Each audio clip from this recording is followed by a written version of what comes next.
একটা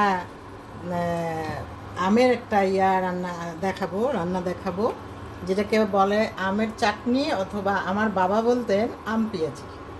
মানে এর মধ্যে পেঁয়াজও দেয়। মানে আম পেঁয়াজই শুনছি আমি ছোটোবেলা থেকে, আমার মা যেটা করতেন আর কি। আমার সব রান্নাবান্নাই আমার মার কাছ থেকে শেখা। দেবো আর রসুন দেবো। অ্যাট ফার্স্ট আমি অ্যাড করব পেঁয়াজ, then I will add garlic, রসুন। তেলটা একটু গরম হোক। এখন আমি পেঁয়াজগুলো দিয়ে দেবো। তেলটা হয়ে গেছে, এখন আমি পেঁয়াজগুলো দিয়ে দেবো। পেঁয়াজটা একটু হলে রসুনটাও দিয়ে দিলাম একসাথে। পেঁয়াজ রসুন দিয়ে দিলাম। ওকে, একটু ব্রাউন কালার হলে পরেই আমি অন্যগুলো দিই। এখন আমি অ্যাড করতেছি পাঁচফোড়ন। অল্প একটু দিলেই হবে পাঁচফোড়নটা।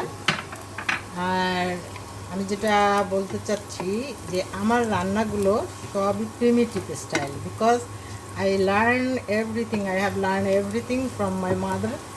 She was a teacher of a government school. She knows everything. She was a gentle lady. I have learned from my mother everything.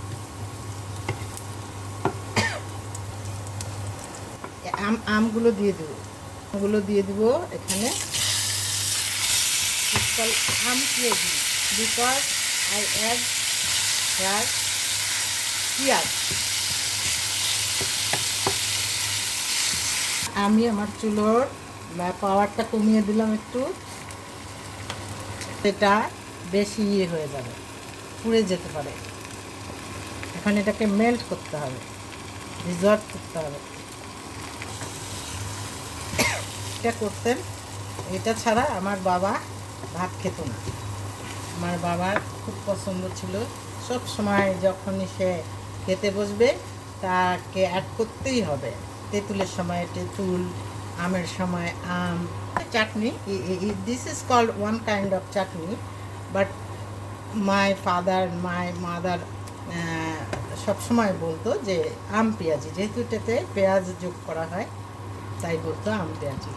একটু হলুদ দিলেও হয়, না দিলেও হয়, দিলে কালারটা ভালো আসবে। জাস্ট এটা আসলে এটা হলো chutney, but another name is aam peyaji. আমি এখন অ্যাড করব, going to add sugar, light. এখন আমি সল্ট দিলাম, লবণ দিলাম, আর একটু কালারের জন্য হলুদ দিলে ভালো, বেশ সুন্দর একটা কালার আসে। Nice beautiful color. For that I add a pinch of turmeric. এখন এগুলোকে আমার ম্যাশ করতে হবে, এইভাবে ম্যাশ করতে হবে।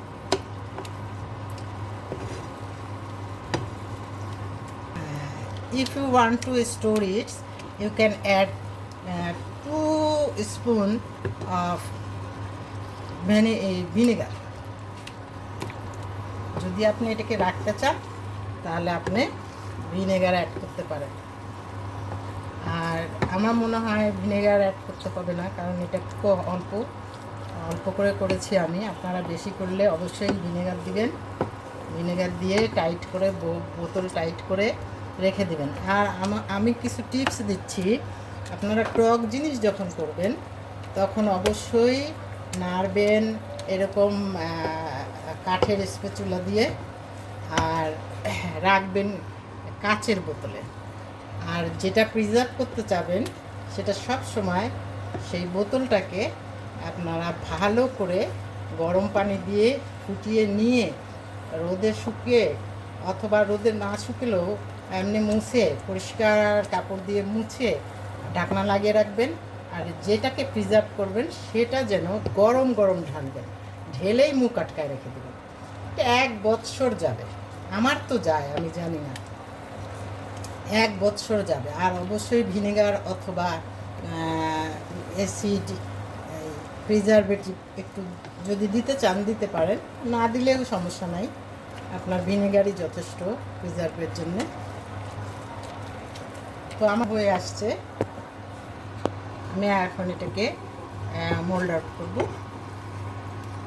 From a glass bottle. আচ্ছা, এখন এটা আমার complete, it's ready for it. তো এখন আমি এটাকে মোল্ড আউট করবো, আবার আপনাদেরকে মোল্ড আউট করে দেখাবো। এখন রেডি, এটা আমার এই যে আম পেঁয়াজি আর কি, আম পেঁয়াজি লাইক চাটনি, আমের চাটনি। বাই, আল্লাহ হাফেজ, বাই।